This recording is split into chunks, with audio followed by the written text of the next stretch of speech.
All right, I'm here with Lexi Spino, and I'll never say your name right. Yeah, it's Spino. I know. I've known that for like probably years Full now, Italian. but I will Every single always say time, Todd. Spino. Every single time, Todd. No, I'm just If kidding. I don't, then the first article I wrote about you would be Lexi Spino, the poem Dino, and it'd be like the Yeah, Flintstones, which is also that came cool. up not too long ago. Um, So we're not yeah, actually that was a fun. go on. I'm sorry. No, I was just gonna say that was a fun interview. That was like one of my first like legit interviews, Oh, it was great, and so much and came from that. now here we are doing another one, Exactly. only audio and video. So this one's going to be a little bit My different times because have changed in 2 years. your your agent told me that you wanted to perform for this one. I'm sorry. Who Your agent who contacted my told you I lawyer wanted to to perform? say that. I wasn't prepared for this. Oh no! So you're just going to go off the cuff. This is totally unplanned and Yeah. spontaneous. That's so Um, wild. yeah, this is the one poem that we were talking about that I was using for my next project, which we'll get into then. But yeah, this is the book from the Electra Complex that Long Shot Books published because Todd's really bad at talking about his own company. That's not the only thing I'm bad at, though. I'm also bad at running it. Oh, I wouldn't say that. So enough about Anyways, me. um, yeah, this one's called Schizoidia. I got antsy one day and took the signs down. I suppose you saw that as an easy in. Although I couldn't get you for loitering, technically, I still kept tabs on you as you wandered through my mind palace, getting your fingerprints all over old case files and spell books. Watched you get pissed off at all the doors your lockpicking kit wasn't good enough for. Saw you slowly get more and more irritated each day you woke up and the layout had rearranged overnight. You found my library boring and spent too much time in the movie room. After a while, I suppose I realized you were no real threat, just more so an annoyance whose skills became handy from time to time. Abuse isn't always a mark on the neck. Sometimes it's a word placed in your left ear that within an hour causes the right one to start bleeding. Oh, pages are sticking together. I guess that's why I spent last New Year's indoors, puking. Not from a hangover, but a concussion. And you spent it wondering what exact moment it was that caused the power outage that left you without memories. You were throwing thesauruses around my head, just for fun. I wasn't prepared for the damage vocabulary could bring upon a mental frame. You weren't prepared for the emotions I could dig up from your graves. Fuck, we are just too damn clever for our own good. Next time, don't bring sausage to a fish fight. Stopping to eat in the middle only caused the situation to allow both of us out alive, and we always promised each other in this that one would never make it. How anticlimactic that morning when I finally decided you were of no more use to me. Kicked you out, leaving you within the destruction of it all before you even came to. I'm not really sorry I didn't clean up after myself. I just didn't feel like going to the third floor where you left the broom. It's hard because I can't really clap with the microphone, but you want to pick up the audio if I don't. There you go. Oh yeah, Snaps. that's. I guess those are cultured people. I stick to the more Neanderthal hand gestures. So that was an excellent reading. Thank you. Now Oh, thanks. first of all, I had no, I had no idea I was going to do that. that's the thing is yeah, it felt almost planned. It's miraculous. So could you reiterate the title of the poem again for the listeners? Schizoidia, which is a play on the word schizophrenia. Um, and Zoidia just kind of sounded like Twilight Zoney. You know what I mean? Freakazoid.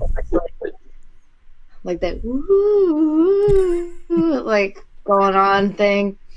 Um, and paranoid, which is where like the oid part of it came from. So that's the mashup of the title for that. That's pretty much where I came up with the title. If you want the story, do you want the real story behind the poem or like the metaphorical story behind the poem? Well, I'm glad you differentiate, because that's one of the big things I've been grappling with lately, is how to communicate that one word can mean multiple things in a written work. So I'm not going to probe or anything, because I know that some of it's personal and can deal with real life situations, but share as much as you Oh, want. I mean, yeah, I mean, like, the whole book, The Electric Complex, is about like my personal like experience with struggling with like mental illness diagnosis. You know what I mean? Like suicidal issues, toxic relationships, abuse. You know, all of that. So anything that I wrote about in there, I have no issue talking about openly at all. I've been an advocate. You know what I mean, for that for the longest time with my poetry. But what I meant with that is there's an actual real life situation that inspired that poem. That's probably one of the best, worst like stories in my life. And I say that because it's like it's hysterical, but at the same time, it's not. But then there's the metaphorical part of it. You know what I mean? Where it was Yeah. like that situation was the inspiration. And then there's the metaphorical like mental health stuff that came from it. So I'm kind of asking like, which side do you want tonight? Like, do you want like the actual Okay, inspiration? so I have to choose the Sophie's Choice situation.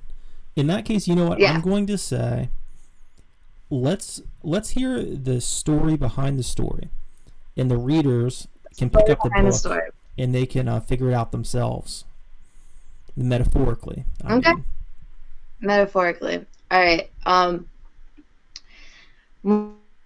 This was, oh my gosh, I want to say like 3 years ago. I had a friend who lived like, and he was a really, really good friend.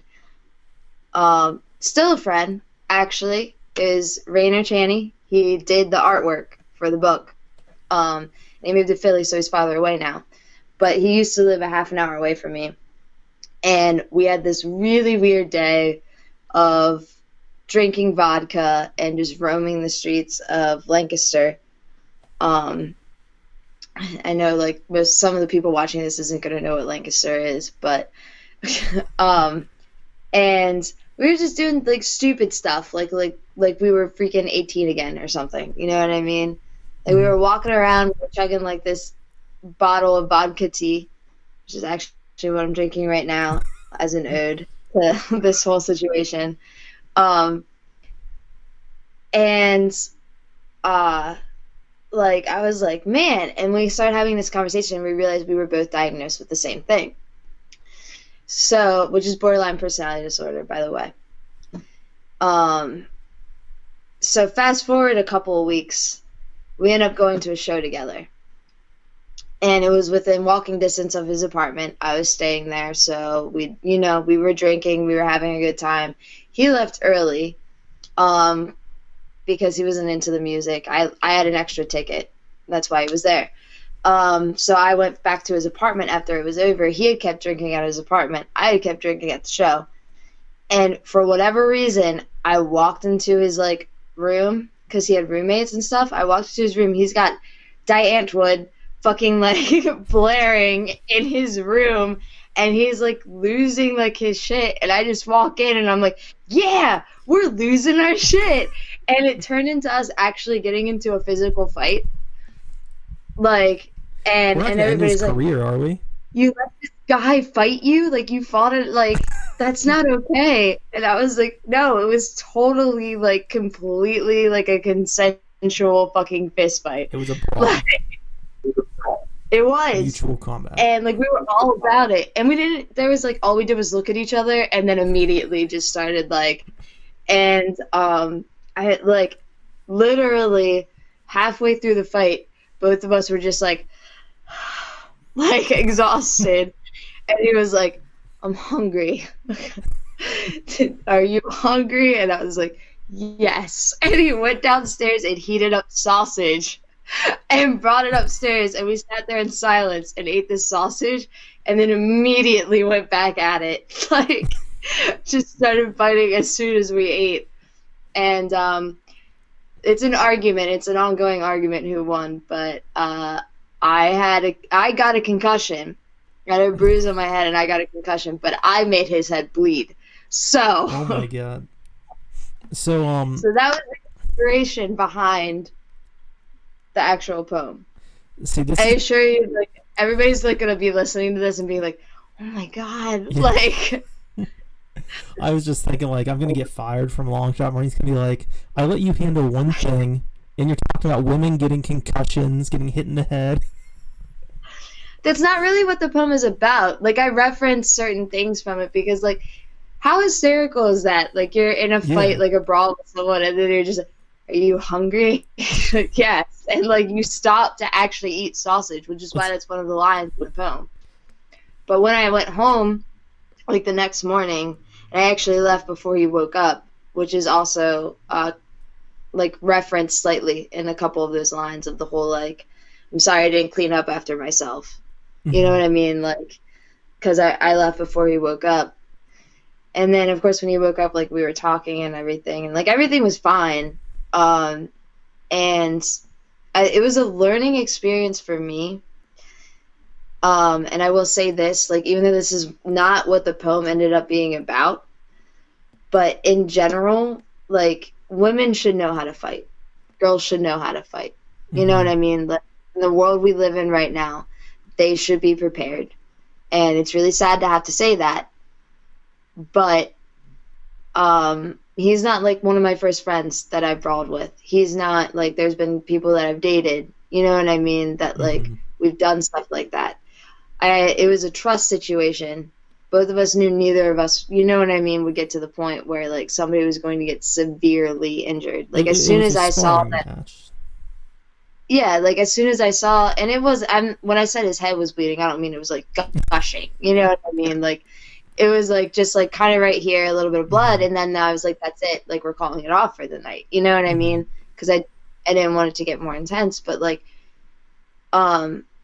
sadly, like that's, and I have a daughter, you know what I mean? That's about to be 9, and I think about this stuff, especially since like, she's mixed, you know what I mean? And with everything going on in our world right now. So I always look at those situations as like a learning experience. You know what I mean? Like if something were to happen, how would I react? What would be the best reaction? You know what I mean? Like how do I get out of this situation? Now, obviously, I'm not going to fight my 9-year-old daughter. But once she's 13. But once she's 13, no. No, I just like, and I mean, everybody goes about it differently. You know what I mean? Learning that stuff and everything. But for me, that's kind of what it was. Like, he obviously would never have let, you know, anything that bad happen to me. We were coherent enough to the point where we remember every single second of it. Yeah. So. But it's one of those, that's why I said it's like the best, worst story. Because, like, to some people are like, wait, what? But to me, I'm like, I think it's hysterical. Like. Yeah. Well, the context is so much. And I think it's definitely a different kind of story behind the story than a lot of people would expect. Just looking at it on paper. Yeah, and then to generalize it, the way that like it transferred and inspired all of this was the separation of like the struggle in your head with the different personalities. I called it schizoidia, like I said, because of like part schizophrenia, but like that's not what I'm diagnosed, so I don't know much about that.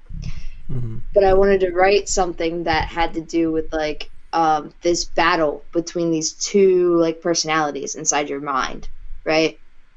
And like when you're going through like panic attacks or you're going through, you know what I mean, all of this stuff. And like that line, even though it was something that literally happened in my life, but that line of like, next time don't bring sausage to a fist fight, is literally like when you have those days where it's just like constant like static or like racing thoughts and like all this stuff, you're struggling, and then all of a sudden you're like, I need to eat. Yeah. You know what I mean? Like, and then things calm down. Like, so that's where the inspiration came. for that one, and it's honestly one of my favorites, which is why I'm using it for my new project. There you go. I did your little slide in Yeah, there for you. I was going to do that, but you beat me to it. I do have one last question. It's a very quick one about that poem before we move on, because it's going to be on everybody's mind. Was there ever a sausage thrown in the fight, or even a bit of a sausage? No, That's a little disappointing, but I understand. I wouldn't throw a sausage at a woman because I'd eat it. No, But it was literally like both of us were like, we need substance, you know what I mean? And we actually just like sat there and like talked. Like we were talking like friends, eating sausage, and then as soon as it was done, I was like, all right. It's like, there was although I still think the funniest part about it though is just that like Die Antwoord was like playing in the background the entire time. Like, so in the upcoming project that this will be a part of, and do you feel comfortable sharing a title, or do you have a title yet? I do. I've been thinking about this title for about 5 years now. I don't know if anybody else who's watching this knows, but like I already have an EP released on Spotify, called Suicidal Earth. Yeah. And everyone should check that out. It's a very good one. Oh, thank you, because I thought it was terrible when I recorded it. I remember listening to it for the first time. I was overnight at work, and I remember being really impressed by it. Oh, that's awesome. I can't take full credit for that. That was also the like producing and everything of it, and the like just how it's called like Zelda Productions. It's not an official thing, but it's what she does like out from her house. Anything she records, that's what it's called. So I can't take full credit for it. She like worked so well with me on like a bunch of stuff. I remember there's a full band track on that, and there's only one, and I did the bass line for it, and I kicked her out of her own house so that I could do like the bass line for it. But ever since then, like I've been planning this one, and the title of the album is going to be Hobo Sapien, because I just find that funny. Yeah, that's as good of a reason as any.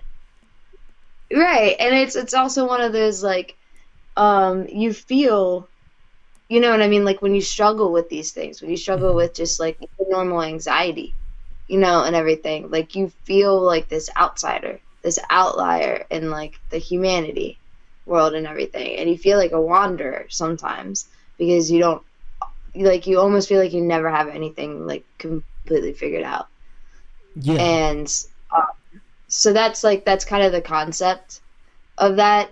And I do know for a fact on the cover, they had little like glyphs that they would use back in the olden times for like homeless people, to tell them like where was safe, where you could sleep. Like there are all these like different ones, and on the cover is going to be, it's like 3 slashes like diagonally, and it means it's not safe here. So so it kind of ties in a little bit that way with like the hobo, homeless, you know what I mean? And that's kind of like the metaphorical idea behind it. That's pretty exciting. That's cool. I can't wait to see that fully done. And now, who's working on this one? Do you have a lineup? Who all is involved with the project, I should say? I do have a lineup. Originally, my original like idea for this was all the musicians in my hometown who inspired me the most. I was going to do a different like track with like their sound mixed with mine. And after 5 years of thinking about this project, the title never changing, you know what I mean, the concept never changing, the only thing that altered was I decided I picked a very specific group of people, and they're going to be the only ones who work on it with me. And I mean, they're not like big names, so it's not like if I named them, people would be like, "Oh, wow!" Like, but I have just someone by the name of Justin Bieber. I would never work with Justin Bieber. So. I won't either, but not by choice. But go on. Yeah, there's a drummer. He's a fantastic drummer. There's technically 3 guitarists. 1.5 bassists, if you count me. And I have also learned that recently, after talking about this project, someone can play the trumpet and the trombone. One of them can play the banjo and clarinet, and also somebody is lending us a saxophone, which somebody in the project can actually also play. So there's going to be very, very different sounds going on like each track. And there's 3 different spoken word bands that I'm doing an ode to throughout this album. We've got La Dispute, Listener, and Say Anything. I know you love Say Anything. So Yeah. there will be 3 tracks on the album that's like an ode to those because they've been huge inspirations for me. Other than that, we're just gonna mess around, you know. Yeah, so it's not like a totally structured event. There's a lot of experimentation going on. And not everybody's gonna be on every track either. You know what I mean? Like I've got to have one that's like specifically this like acoustic. And there's one that's written specifically just with like me just yelling and a bass line in the background. But I can say, and I won't give the title of it away yet, but we are all definitely going to be doing a cover together. We are going to be taking a very classic song and trying to make it like heavy, almost punkish, with kind of like this weird ska breakdown in the middle of it, and it will be everybody like included. So it's going to be like lead guitar, rhythm guitar. One of them is going to be acoustic, electric, got double kick drum. We've got like 2 bass lines, and then maybe overlap with like some saxophone or like something. Like it's going to be, but I'm not going to release the name of the song yet because we also have not like even started. Yeah, that's true. That might be an issue if it doesn't happen. Well, how are you approaching this project then? Are you approaching it like an album as though you were the frontman or frontwoman, I guess I should say, of a band? Are you approaching it as more of a spoken word project, as in an extension of your literature? Both, I guess, actually would be the correct answer to that. It's definitely like a spoken word project. Like I said, I'm using 3 poems from the Electric Complex that you guys published.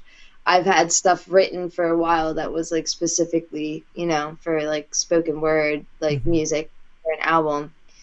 And this project, like I said, I had it in my mind for 5 years. So this project's my baby, you know, and like everyone involved, I'm very, very close with, you know what I mean? Like I've spent like years like being around them in my hometown.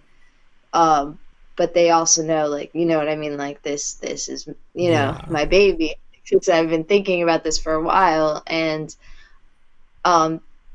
so it's at the end of the day, like it's my thing, but also like I'm so close to all of them. It's going to be like, I want their inputs, you know what I mean? I want there to be a collaboration also involved. So I think it's going to come out really neat because the EP that I did originally was mainly just me, you know, and then like maybe bringing like, except for that full band one, like maybe being like to the producer, just being like, hey, can you put like some ominous sound like in the background to this?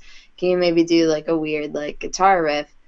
And the guitarist actually that I brought in for the full like band song that I had on my EP is a part of this project.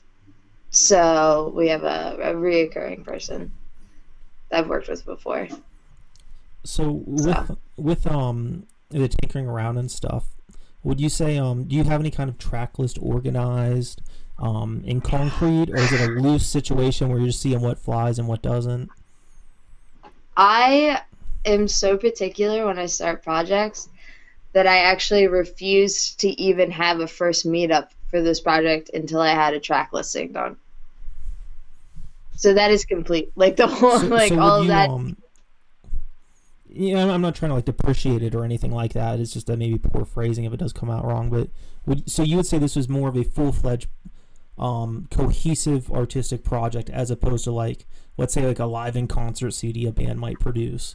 It's not a performance thing. This is its own identity. It has its own DNA Yeah. as an artistic work. And Yes. can you get into what that represents?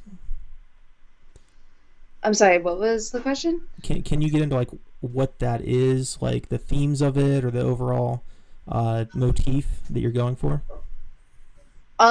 It's definitely gonna be slightly different than my usual, like, you know what I mean, like being an advocate for like mental illness and stuff. Like I said, I have certain songs that I want to sound like bands that I was inspired by. There's certain track listings on there that have to do with things that I've never actually went through. You know what I mean? Like I just wrote about. This is definitely like a separate project, almost in its own entirely. But that also kind of meshes. You know what I mean with like my writing and other stuff that I've done. But it's definitely like a full length album. You know what I mean? Like it's gonna be a long ride. It's gonna be a while till it comes out. So and then like we're just at the beginning of it, which I'm super stoked for, and I'm glad to be like talking about and be like, hey, like this is happening. But it's probably not gonna be like maybe another year and a half before it's all said and done, especially with COVID and everything. Oh yeah, definitely. I was just about to ask a question that I guess COVID would be very instrumental in. Is I was going to say, do you have any kind of release show in mind or anything with a full performance by everybody once it is out? And let's say COVID's just done, like we're back to normal at that point, hypothetically. I have definitely thought about that. I know for a fact that like it all has to do with where everything's at in the world. You know what I mean? Yeah. Once this is finally released, I would love to do a show. You know what I mean? If where we're at in the world with like COVID and everything, if stuff is settled, I would love to take that like on tour, on like mix like my just regular spoken word and then have them come in. You know what I mean? And like that would be amazing. And I have already thought about that. But then I have to like because I get ahead of myself. So I'm like, I gotta tone myself down here. You know what I mean? It's the flip side of that anxiety, the racing thoughts. Sometimes it's positive. Yeah. But I've been thinking about like the route I want to go, and like expenses come into it, but I kind of want to do like just so many on like vinyl. So it's like if like the first like couple people who order it on vinyl, that's it. That's all you get. Like maybe 6 of them on vinyl. When I did my EP, I did cassettes. That didn't go very well. Only punk kids appreciate cassettes these days. And people with cassette players. Yeah. So I'm like thinking maybe going the CD route, but really what I want to do is get a system that just puts it on Pandora, Spotify, Apple, you know what I mean? Like all of that, and just make it accessible for everybody. Like, and there is a loss of money in that for sure. Yeah. But the idea more so is to like get it out there. Yeah. Exactly. Exposure. So. Well, you know I have to catch that flight pretty soon, so we're gonna have to be bringing this to a close. That was. Yeah. The second starter, right? Yeah, people need me in the Washington D.C. at the president's house. Anyhow, I definitely made a Peter Pan reference, and you went completely the other one. I don't read that high of literature. So we're gonna have to bring this to a close before I embarrass myself again. And what's really cool and inspirational is like with everything going on in the world, with everybody has their own individual issues on top of the humongous societal issues that we're experiencing right now. And you're just keeping so motivated and productive. How would you say, what is your secret to that? Unless it's like an illegal substance that'll get you in trouble, then you don't have to tell. No, I try to stay away from those. But I think, like I'm struggling just as hard as anyone right now. And for me, it's like people who, how do I put this? Because I don't want to sound offensive. But people who don't usually deal with like anxiety or depression or like issues as hard as other people, it is hitting them harder right now. So people that I know who are like, you know what I mean, have struggled overall worse, have been, like gone through worse, it's hitting them worse. You know what I mean? And like I've been like this has been affecting me really, really bad. And I think that's a big drive for me too. Is like knowing that like there are other people out there that are like experiencing things just as tough as me, and you got to keep moving. You know what I mean? If you have a passion, you can't let anything stop you. You got to find a way to keep moving. You know, I can't book shows right now, which means, hey, I can finally start working on this project that I had in mind for like 5 years and try to be realistic about it too. You know what I mean? At the same time, it's not like within the next 6 months we're going to be like, bam, like here it is. You know what I mean? But it's something. Even if we meet like once every 2 months and work on something, like it's something. And I think that's kind of my message here then at the end, you know, for everyone else like who's struggling, is like you find that one thing, and even if it's once a month, you know what I mean, like that's it. It's something. It's that light at the end of the tunnel for you during these dark times. So one thing that you can look forward to, you can hold on to, because right now it's so hard for everybody in so many different ways, and we all need something. Yeah, we do. Well, thank you very much. It's I always drink my fun. vodka tea. That's the something. We all need something. Yeah, it's vodka tea or whiskey or, you know, whatever. All right, well, thank you You again. gotta catch that. You have to catch that flight to Neverland, DC. It's true. So Well, thank you, Lexi, and thank you to everybody watching and listening.